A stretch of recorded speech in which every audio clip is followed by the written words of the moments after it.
গ্রামের গুরুত্বপূর্ণ একটি সংযোগ সড়ক এখন কার্যত বিলীন। একসময় এই পথ দিয়েই চলাচল করতেন শত শত মানুষ।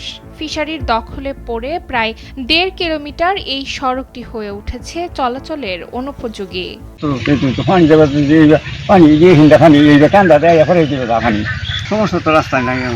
ধীরে ধীরে প্রভাবশালীদের ফিশারি বিস্তারে রাস্তার অস্তিত্বই প্রায় মুছে গেছে। ময়মনসিংহের ত্রিশাল উপজেলার কোনাবাড়ি গ্রামের প্রায় ১২ হাত প্রশস্ত সড়ক সংকুচিত হয়ে এখন কয়েক ফুটে নেমে এসেছে, যেখানে হেঁটে চলাও ঝুঁকিপূর্ণ। এখন আপনাদের অসুবিধা হয় না চলাচল? সরেজমিনে দেখা যায় রাস্তার ওপর তৈরি হয়েছে ঝোপঝাড়, লাগানো হয়েছে কলা গাছ। অনেক জায়গায় পথটি ব্যবহৃত হচ্ছে ফিশারির পার হিসেবে। এই সড়কটি কোনাবাড়ি গ্রামের কয়েক হাজার মানুষের একমাত্র সংযোগ পথ। শিক্ষার্থী থেকে শুরু করে কৃষক, সবার জীবনেই নেমে এসেছে ভোগান্তি। স্থানীয়দের অভিযোগ, ২০০৩ সালে নির্মিত একটি সেতুও এখন অচল। সেতুর মুখে গড়ে উঠেছে ফিশারি, ফলে সরকারি স্থাপনাটিও ব্যবহার করা যাচ্ছে না।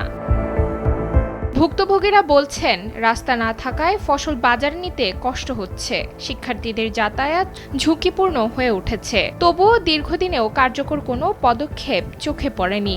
আগে যে সরকারি একটা রাস্তা ছিল, এই রাস্তা সামনে একটা ব্রিজও আছে, শুধু একটা সরকারি ব্রিজ। তারপরেও বিভিন্ন লোকের ফিশারি কারণে রাস্তাটা একেবারে বিলীন হয়ে গেছে। মানুষ হেঁটে যেতে পারে না।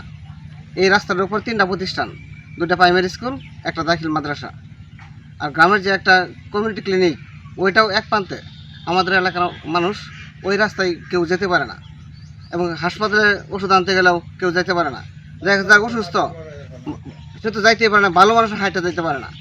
রাস্তাটা একেবারে সংকীর্ণ। ত্রিশাল থেকে হুমায়ুন কবিরের পাঠানো তথ্যচিত্রে ডেস্ক রিপোর্ট, নুসরাত তালবিয়া।